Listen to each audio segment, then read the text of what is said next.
Great to be together in God's house and to be able to worship Him together.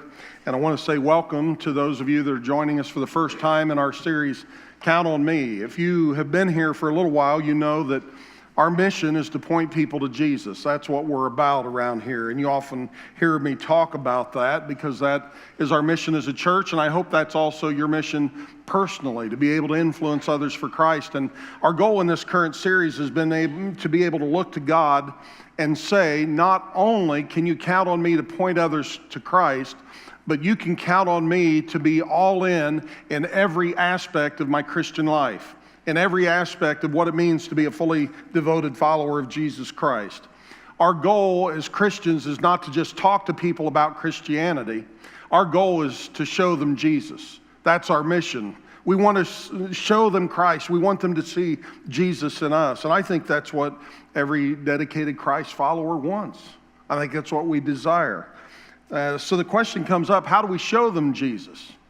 What does that look like? What does that mean on a personal level? And, we're going to show people Jesus by the way we live. There's no doubt about that. Jesus said, by their fruits you shall know them. We've talked about that in recent days, and maybe you've heard the question. It's come up through the years. A lot of people have talked about it. If being a Christian was a crime, would there be enough evidence to prosecute you? I mean, it's something to think about. If being a Christian was a criminal offense, what evidence would people use to incriminate you? What would there be? I mean, if somebody would say, I know him. He said he was a Christian. She talked a lot about following Christ, but that's really about it. I mean, that's really all we can come up with. What evidence would they point to for you to be a follower of Jesus? I hope they would be able to say there's all kinds of evidence. It wasn't just in what they said, it's what they did. Or would it be possible that your case might have to be dropped for a lack of evidence? There's just nothing there apart from our words. And we've talked about why that's so important in recent days. We started this series a couple of weeks ago in Matthew 25, and Jesus' message there is fairly simple, I think. If you're not bearing my fruit, you're not really wearing my name. At least not the way that He intends us to wear it. We learned that good deeds are the fruit of our salvation. They're not the root of our salvation. And we know that good deeds are not a condition of being saved. We aren't saved by our good deeds. That's not what saves us, but good deeds do serve as evidence that we are in fact saved people. This morning I want to tell you a story about a guy that did a good deed, a young person.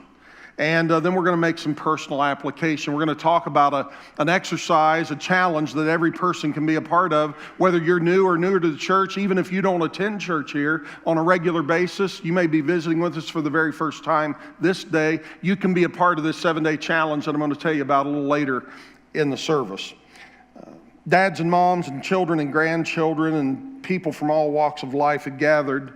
And they were all so very different, with the exception of one thing that they had in common, and that is they were all there to see Jesus. He's the one that everybody had been talking about. They'd been hearing about Him from all over the place. People came from far and near to see Him. They wanted to not only see Him, but they wanted to hear what He had to say. They wanted to maybe get lucky too and be able to witness one of those miracles they'd been hearing about.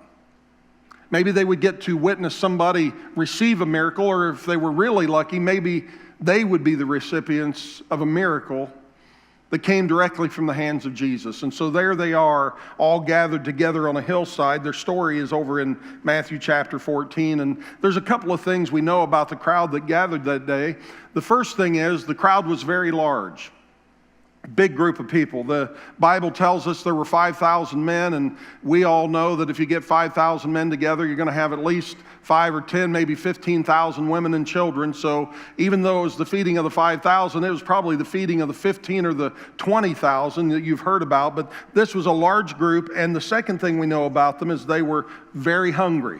So you've got two things, very large, very hungry, and they've all gathered on this same day. And add to that the fact that it's getting late in the day, and there's not a Taco Bell or a McDonald's in sight. Not a McRib was to be had, nowhere to be found. And the disciples, they were a little more than nervous about what might happen next, because they're thinking, what might happen if this turns ugly? And that was a distinct possibility, because it's a reasonable concern, because that's what happens. You know, when it gets late, people's nerves get a little frayed. They're a little tired. Their fuse is a little short. They're tired. They're hungry. And then add to that, there's nothing to eat anywhere. And so you've heard what that's called. You probably experienced it yourself sometimes. Hungry people become angry, don't they? And maybe you've done it. And what do they call it when you're hungry and angry?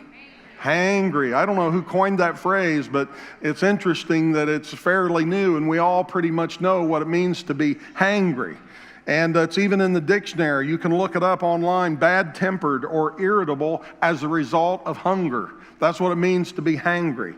And since it was so late in the day, the irritability factor is going up and up and up. And I think it might be fair to say that people were getting hangrier and hangrier as the day wore on. And the disciples are concerned about that. They were concerned, and rightly so, but they were about to learn an important lesson that would forever change their lives. The disciples wanted to send these people away. Jesus, let them take care of themselves. They're on their own. This is not our problem. Let them get out of here and go deal with it. And that's not the way it went down. The stage is set. Matthew chapter 14, verse 15. It tells us that as evening approached, the disciples came to Jesus and said, "This is a remote place and it's already getting late. Send the crowds away so they can go to the villages and buy themselves some food." Jesus was having no part of that. He had a better plan. It's in verse 16. Jesus replied, "They do not need to go away. You give them something to eat." Now, the disciples had already seen Jesus perform many miracles, but they're just about to see him perform one they're never going to forget. The disciples had done their assessment. They had evaluated the crowd. They'd looked around. They'd talked to people, and they came back with their report to Jesus, and it's in verse 17. They said there, "We have only 5 loaves of bread and 2 fish. That's it." Now, Matthew didn't tell us where the fish and bread came from, but if you jump over to John chapter 6, you can get that detail, because Andrew, there in John 6, 8, 9, he said, "Here's a boy that has 5 barley loaves and 2 small fish." He went on to say, "But what are they among so many?" Like, what difference is this going to make? I imagine they're all thinking the same thing. Andrew, the disciples, this doesn't amount to anything. It's hardly worth bringing up, but we've got these 5 small barley loaves and 5 small fish, or 2 small fish. And so one of the disciples, Philip, did a little quick calculation, and he was ready to report that it would take a half year's wages to buy enough bread for even one bite to be had by everybody in the crowd. Think about that. One bite for everybody. It's going to take a half a year's wages. And so Jesus called and said, "Hey, have me get the bread and fish to me." And we see that over here in verse 18, where he says, "Bring them here to me." And so John tells us that Jesus then gave thanks for the meal. He broke the bread and he gave it to his disciples to distribute amongst the crowd. And amazingly, the entire crowd was fed with this meal. Now, you know that you've heard this story before in all likelihood, but I want to point out that Jesus did even more than just feed that crowd. It wasn't just enough for them to get by, because in John chapter 6, verse 11, it tells us that they ate as much as they wanted. They ate as much as they wanted. And Matthew even gives us a little more detail back to Matthew 14:20, where it says they all ate and were satisfied. And then the disciples picked up 12 basketfuls of broken pieces that were left over. They were picking up 12 baskets. Now, Jesus did more than just meet the need. I want you to see that he lavished so much food on them that there were 12 baskets of leftovers. Now, my mind goes down a path here that maybe is a little abnormal, but my first question is, what did they do with that? I've always believed that the kid should have gotten it. The kid that gave up his lunch, don't you think that seems reasonable? He was selfless enough to say, "Here's my 5 little dinner rolls and 2 sardines, and you can have them." And he probably didn't like it anyway. "I'm getting rid of that. There, Mom will never know." Oh, wait a minute, now they bring him 12 baskets of stuff, and then he has to get his buddies and help drag that stuff home. And can you imagine getting to your house and telling your mom where you found 12 baskets of food? Where'd you get this, son? Where'd this come from? I could hear him trying to explain that. But that whole story, when I look at it, it reminds me of a saying that I've heard since I was a kid. And the saying, and some people have even put it to a song, it says, little is much when God is in it. Have you ever heard that phrase? Little is much when God is in it. Well, this story validates that claim. Out there on the hill that day, Andrew is thinking, this can't be done. There's no way it's going to happen. There's not enough to matter. And Philip's mind's racing to the cost of the project, but Jesus had a different approach. He was thinking totally different. He took that little bit that was available, he blessed it, and then he used it. That little boy's lunch wasn't much. I assume that it would probably be the ancient equivalent of a Happy Meal. Just 5 small barley rolls and a couple of, as I said, sardine-sized fish. I suppose somebody else in the crowd might have had a bigger meal. If they were taking a survey, hey, anybody got some food you'd like to share? You've either seen that person or maybe you've been that person that was in the crowd or with the group. Maybe it was camping or fishing or whatever, and nobody else brought food, but you did, or they did, and they didn't volunteer it, didn't own it, didn't admit it.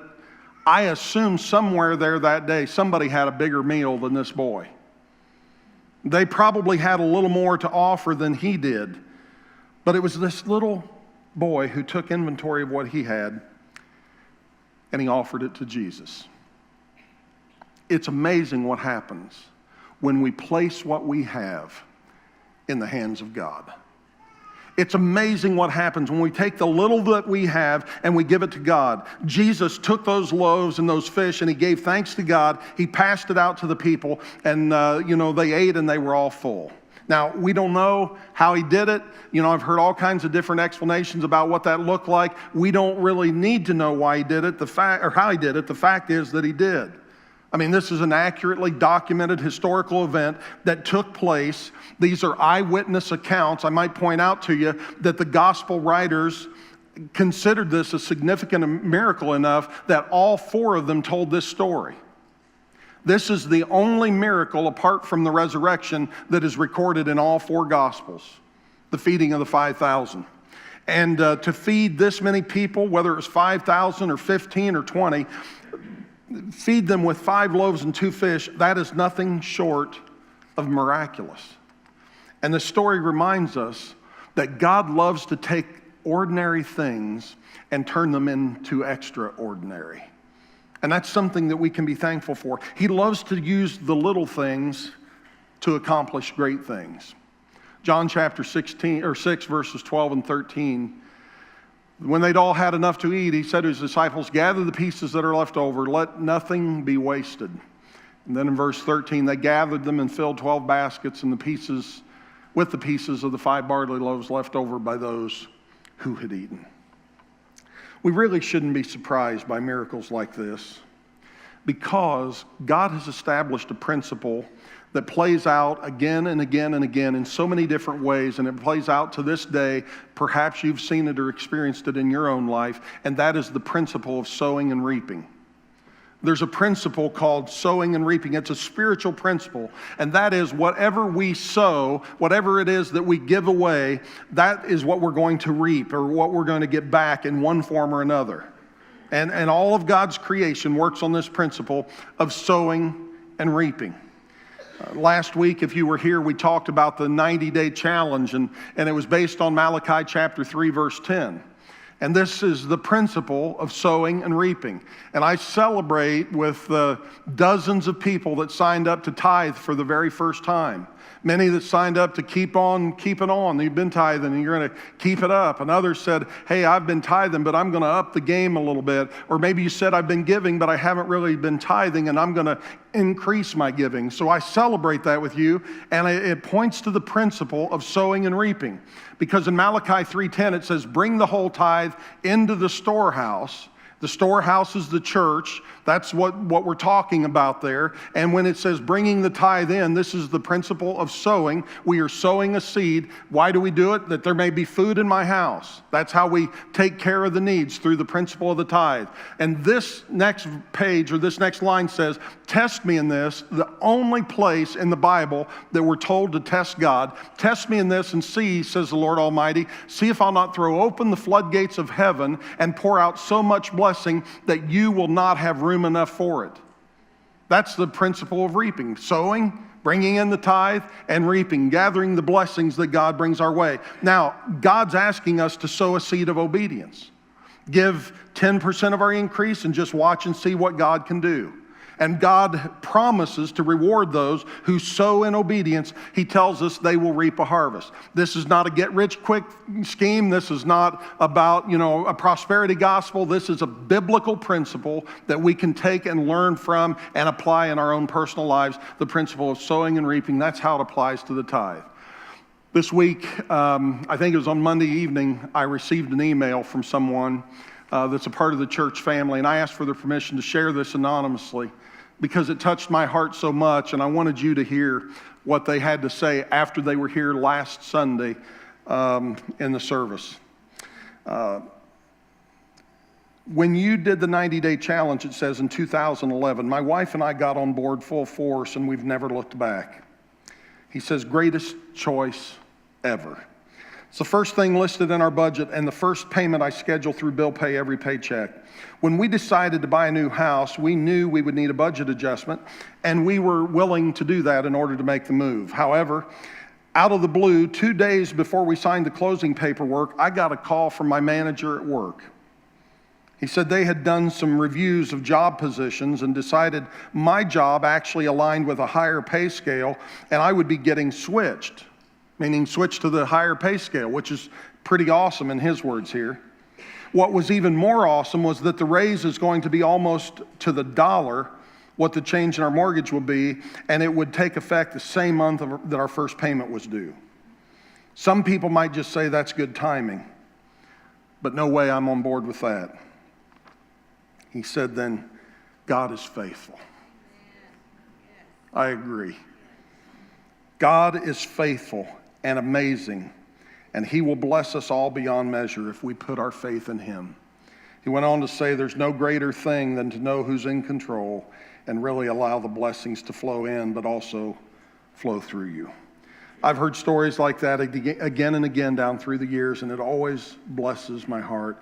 And it reminds me of the importance of obedience, and it reminds me again, little is much when God is in it.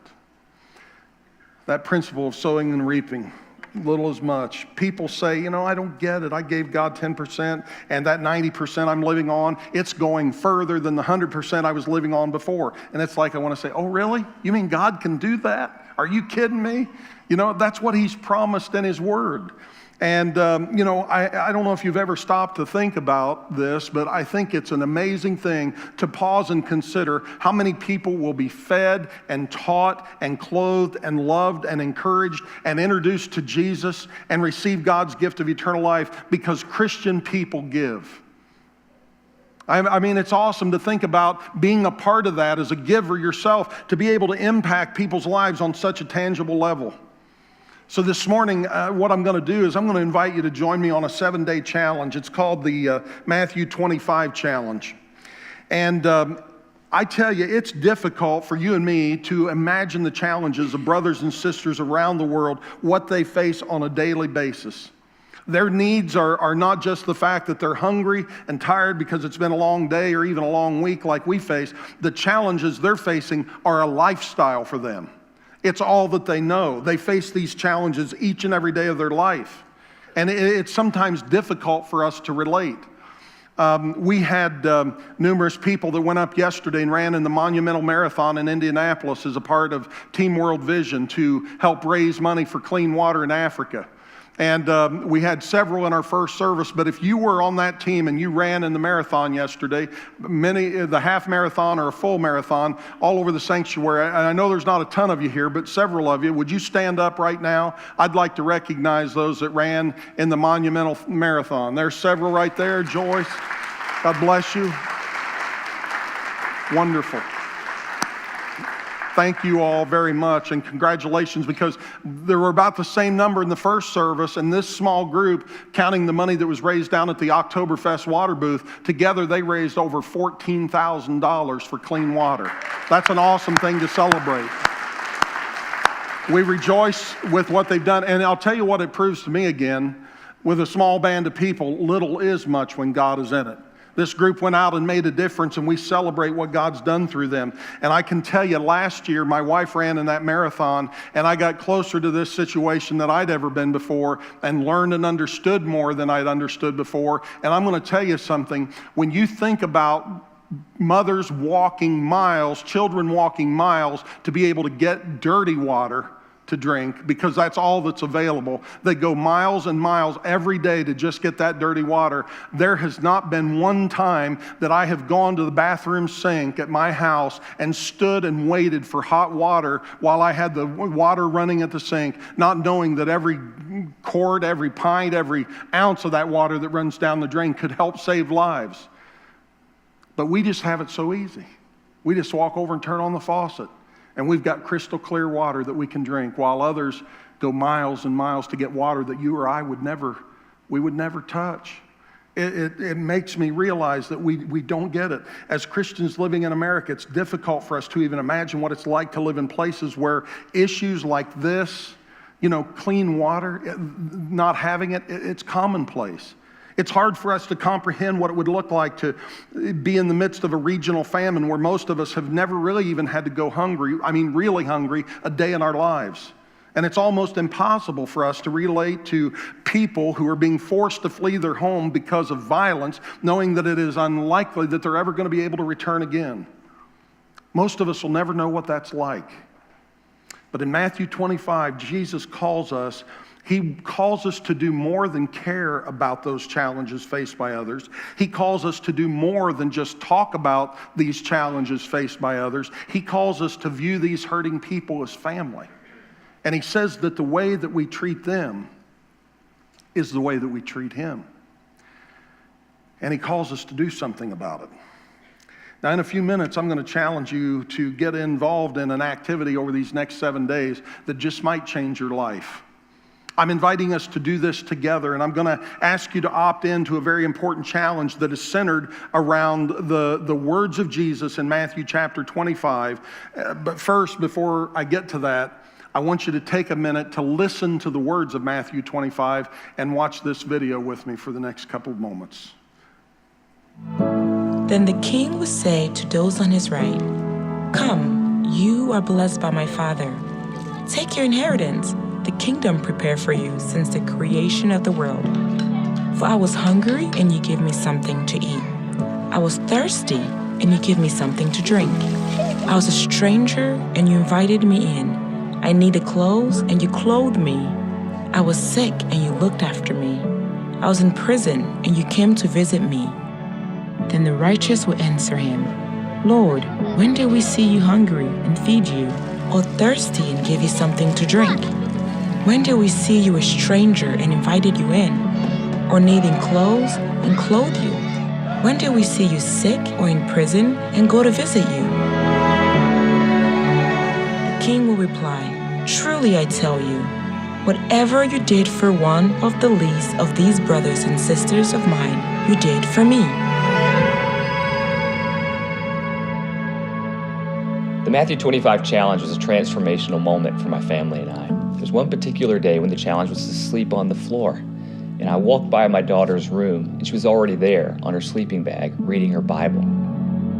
The Matthew 25 challenge was an incredibly spiritual experience for me personally. God was teaching us different things every day, and sharing it with each other was really exciting. Well, when it came to the Water Day Challenge, 3 words come to mind: caffeine, withdrawal, headaches. Going without coffee all day was a lot harder than I thought. I'd get these headaches, but every time I did, it would remind me of the 6-kilometer walk that women and children have to do to get unclean water. My first thought was, this will be easy. I grew up missing meals and sleeping on the floor, but my daughters, not so much. They were challenged to come out of their Wi-Fi life and actually experience what kids around the world experience every single day.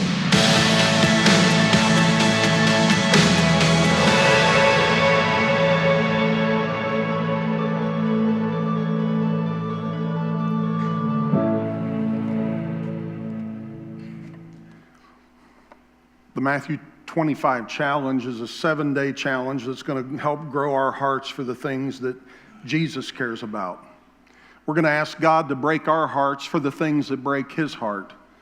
For 7 days, starting tomorrow, you'll receive a daily text message. And for those of you that don't text, there'll be a card. Everybody's going to get this card in just a few moments from one of the ushers. But you can opt in on a text message or receive this card. Either way, you're going to be called out of your comfort zone to make a small sacrifice every day. Some of the examples include, giving up all drinks except water, just for a day. I know some of you are starting to tremble already, but just for a day. One, as he mentioned, was to sleep on the floor or to wear the same clothes you wore yesterday. For some of you, this isn't even going to be hard. It's going to be normal routine for you. Just several things, 7 days for you to think about activities that you can do individually, you can do as a family. You can invite friends into this. I mean, you're going to hear stories if you text in and opt in on the text that, from people in different parts of the world, and you're going to receive questions that you can use to reflect together on the challenge for that day.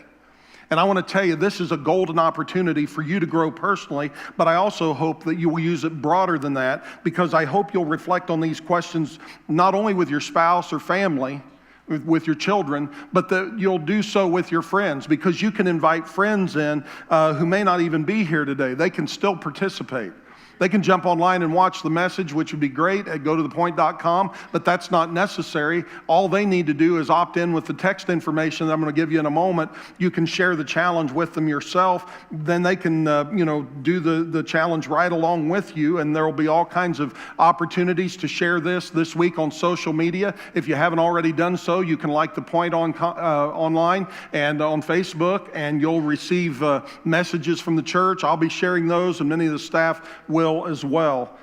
But I want to ask you right now to take out your phones, and ushers, would you go ahead and come up to the front and just work your way to the back? I'm asking them to give everybody one of these cards like I hold in my hand that includes the details of the challenge. So you can take it with you. You can post it on the refrigerator. You can put it on the kitchen counter. You can put it on the bathroom mirror. But for those of you that have a phone that you text with, I want you to take it out right now. Keep it on silent if you would. Keep it on the vibrate mode.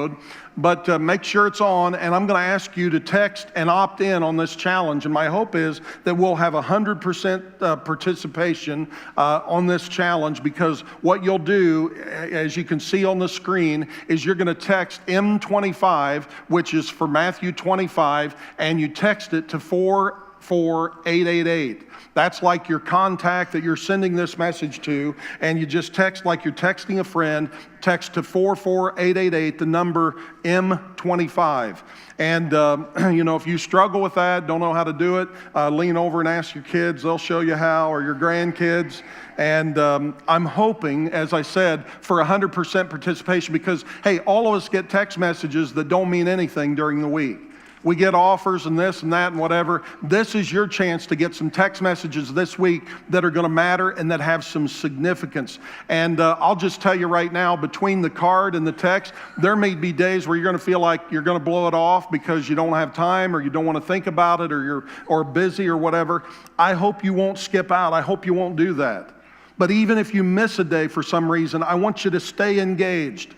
Don't give up on this challenge, because I believe the Lord is going to use it to teach us and to grow us and to enable us to become stronger, more effective disciples of Jesus Christ. I believe this challenge has the potential truly to transform our faith. It has the potential to transform your worldview and your understanding of God's love for us and God's love for the world. And hey, folks, it's only 7 days. It's only 7 days. So if you've got a phone, would you take it out and would you text M25 to 44888? And then everybody, I hope, has one of these cards in your hand that you can take with you, and find a prominent place in your home where you can post it. Put it in your office where you can see it every day.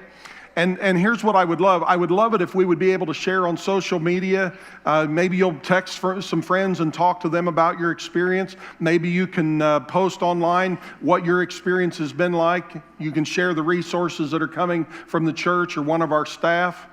But I was talking to one on staff this morning, and I said, as you look at that, which one's going to be the hardest for you? And we were talking back and forth about it, and I said, a lot of people think I'm a foodie. You know what a foodie is. They love food. And there's evidence to support the fact that I am a foodie. I get it. But the food challenge is not the hard one for me. The one I've not been looking forward to is Wednesday. Sleeping on the floor. I probably won't be able to walk on Thursday. I'm not used to sleeping on the floor. But it's going to be a good thing to be able to take 7 days and to be able to identify and connect with others in faraway places and the challenges that they face each and every day of their lives. And even though this is only 7 days, my thought is it's 7 days that could change your world. It's 7 days that could change your life. I believe it's 7 days that could change your family as you sit down together and talk about this with your children and give them a chance to be a part with you. I believe it's 7 days that might make a difference in the life of somebody else. I believe it has incredible, incredible potential. And I just want to encourage you to consider maybe even asking your friends. You've probably got some friends who don't go to church who, could join you on this challenge. Reach out to them. Invite them to be a part. Tell them about it. Have them watch online, or just give them the card. Take an extra card. They'll be available at the Welcome Center. Take it and give it to them and say, hey, join me on this challenge for the next 7 days. And then through that experience, next week, we're going to have a special Matthew 25 celebration service during week 4 of Count on Me. And I just want to tell you right now, please, please, please be a part of that service, because you will not regret it. We have never had a service like we're going to have next Sunday morning right here at the Point. So be sure to bring any friends that join you on this journey. Have them come with you to be a part of this service, and we're gonna celebrate what God has done, and going to hear how God's been at work in the lives of His people. So before we go, we're getting ready to wrap here and sing another song, and I want you to think about the challenge today. Opt in. Take out your phone and opt in. Take the challenge card home, put it on the fridge, the bathroom mirror, someplace where you'll see it every day, and then engage in the Matthew 25 challenge. 7 days. I'm believing that God is going to show up, and God's going to speak in some very tangible ways in this challenge in this week. And I'm going to make a promise to you that as your pastor, I'm going to be praying for you. I'm going to be praying that God will speak to all of us about this experience. And if you don't text, that's okay. You can still do the challenge. You can follow along with the commitments on that card there. But if you text, please do opt in for this challenge, because you're going to get a lot of texts this week that mean nothing. But these are some texts and some messages that could be very meaningful on a very personal level. I believe this experience could change and impact lives on the deepest levels possible by connecting us with hurting people around the world. And I believe it could change starting tomorrow, starting today, for you and for me. So my question is, are you ready to do this? That's the same response I got in the first service. And I explained to them the options are, I go over this all one more time. I'm going to start over with the welcome and everything. Or I could ask you one more time, are you ready for this? Yes. Okay, that's feebly better, but not 100%. I'm gonna take it. The idea is I can't wait to see what God has done. I'm gonna do. I hope you'll opt in, and I want you to jot this down before we pray. Hope comes alive when we respond to Jesus' call. I believe that with all of my heart, and I believe He's about to come alive in your life in some very tangible and very specific ways. Let's pray together. Heavenly Father, I thank you for what you're doing among us over these last several weeks, and I'm asking you today, Lord, to break my heart, to break our hearts for the things that break your heart. Teach us to care, Lord, on the deepest level possible about the things that you care about. I pray that you would grow us in our faith over these next 7 days. Teach us what you want us to learn through this experience, through this 7-day challenge. I believe it would be hard to imagine or measure exactly what that's going to look like or what that's going to mean individually, but I believe you're going to be teaching us some things personally. I believe you'll teach us things with our family and friends. I believe that we will hear from you through this experience, and that's what we want. It's not about just being a part of a group experience. It's about hearing from you. And so I pray that there would be a sensitivity and a receptivity and an openness in our hearts to what you have to say, and then may we be ready to respond obediently. We pray in Jesus' name. Amen. God bless you.